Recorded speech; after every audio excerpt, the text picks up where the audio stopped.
మోకాళ్ళ నొప్పులు, disc problems లాంటి అన్ని సమస్యలకు సంప్రదించండి Homeocare international world class homeopathy 9001175550.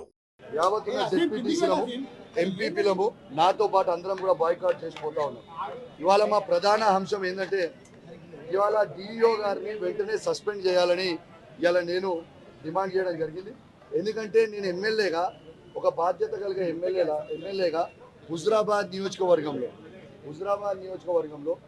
నా పిల్లలు బాగా చదువుకోవాలని ఒక గొప్ప ఆలోచన, నా పిల్లలకి ఆ హుజురాబాద్ నియోజకవర్గంలో ఉన్న పేద పిల్లలకి అద్భుతమైన సౌకర్యం కల్పించాలని ఒక గొప్ప ఉద్దేశంతో నేను రివ్యూ మీటింగ్ పెట్టుకుంటే అందులో ఒక్క మాట కూడా నేను రాజకీయం మాట్లాడలేదు.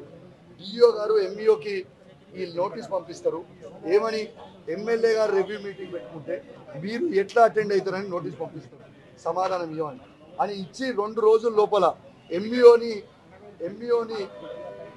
డిమోట్ చేస్తాం. ఇది ఎంతవరకు కరెక్ట్ నేను అడుగుతా ఉన్నాను. ఒక బాధ్యత కలిగే ఎమ్మెల్యేగా నాకు నా నియోజకవర్గంలో నేను రివ్యూ పెట్టుకునే అధికారం నాకు లేదా? ఇలా ఇది చట్ట విరుద్ధం, ఆయన చేసిన పని చట్ట విరుద్ధం. ఖచ్చితంగా డిఈఓ గారిని సస్పెండ్ చేయాల్సిందని నేను డిమాండ్ చేస్తా ఉన్నాను. ఎందుకంటే ఇది చట్ట విరుద్ధం. ఇలా మీరే ఆలోచన చేయండి, ఒక ఎమ్మెల్యేగా నేను బాధ్యత కలిగే ఎమ్మెల్యేగా నేను రివ్యూ మీటింగ్ పెట్టుకోవద్దా? పిల్లలు బాగా ఉన్నాయా, ఫెసిలిటీస్ లేవని తెలుసుకోవద్దా? నేను ప్రభుత్వాన్ని కూడా అలా విమర్శించలేదు నా స్పీచ్లో. ఇది ఎందుకు ఇచ్చిండ్రు, ఈ నోటీస్ ఎందుకు ఇచ్చి వాళ్ళని డిమోట్ ఎందుకు చేసారు ఎంఈఓని? నేను ఖచ్చితంగా రేపన్నా ఎల్లుండన్న స్పీకర్ గారు టైం తీసుకుంటా. ఖచ్చితంగా డిఓ మీద ప్రివిలేజ్ మోషన్ మూవ్ చేస్తా. ఖచ్చితంగా స్పీకర్ గారిని కోరుతా. ఎందుకంటే ఎమ్మెల్యేగా నా హక్కులని ఆయన నన్ను అవమానపరిచారు కాబట్టి ఇవాళ నేను ఖచ్చితంగా నాకు ప్రివిలేజ్ నోటీస్ కూడా ఇస్తా. సస్పెండ్ అయ్యే వరకు నేను ఊకోను. వాళ్ళు కూడా సమాధానం ఇవ్వకపోతే ఖచ్చితంగా హైకోర్టులో కూడా డిఓ మీద పిటిషన్ వేస్తా. నిన్న నా నియోజకవర్గంలో కళ్యాణ లక్ష్మి చెక్కులను కూడా మంత్రి గారు పంచకుంటా ఇబ్బంది పెడితే నా మీద కోపం ఉంటే నా మీద తీర్చుకోండి, నా లబ్ధిదారుల మీద, నా పేద ప్రజల మీద తీర్చుకోకండి అని చెప్పి నేను హైకోర్టు పోతే హైకోర్టు మొట్టకాయలు వేసి ఖచ్చితంగా జియోని ఫాలో కావాలని నిన్న హైకోర్టు కూడా జియో నుంచి ఇస్తున్న కళ్యాణ లక్ష్మి చెక్కులు కూడా పంచిన. నేను ఒకటే చెప్తున్నా, ఈ సమాధానం చెప్పలేని పరిస్థితిలో వాళ్ళు ఉంటే ఈ సమావేశాలు ఎందుకు, దీనికి పెట్టుడు ఎందుకు, ఈ రాజ్యాంగం ఎందుకు, మరి ఎంపీలు ఎందుకు, ఎమ్మెల్యేలు ఎందుకు, మంత్రులు ఎందుకు, ముఖ్యమంత్రి ఎందుకు? అరే మీకు అర్థమైతే లేదు.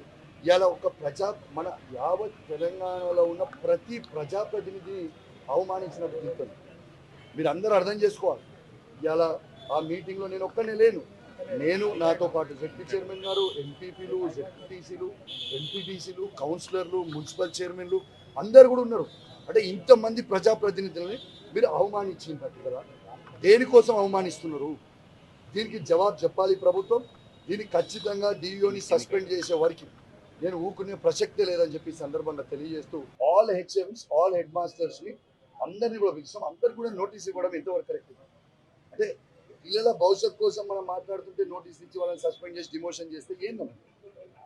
నేను దీన్ని తీవ్రంగా ఖండిస్తా ఉన్నాను. దీన్ని ఖచ్చితంగా డిఓని సస్పెండ్ చేయాలి. ఖచ్చితంగా స్పీకర్ గారిని ఇవాళనే ఫోన్ చేసి టైం తీసుకునే ప్రయత్నం చేస్తాం.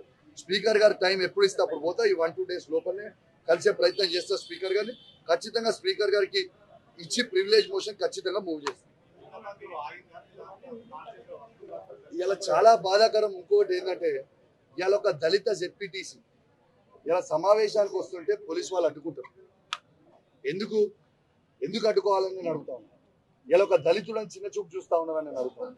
ఇలా కేసీఆర్ గారు చాలా గొప్ప ఆలోచనతోని ప్రతి దళిత కుటుంబం బాగుపడాలని, ప్రతి దళిత కుటుంబం బాగుండాలని ఒక గొప్ప ఆలోచనతోని దళిత బంధు అనే ఒకటి పైలట్ ప్రాజెక్ట్ నా నియోజకవర్గమైన హుజురాబాద్ నియోజకవర్గంలో తీసుకొని సాచ్యురేషన్ మోడ్ వరకు ఇచ్చిన తర్వాత ఇవాళ దాదాపు 3,500 నుంచి 4,000 దళిత కుటుంబాలకి 2వ విడత రావాలి.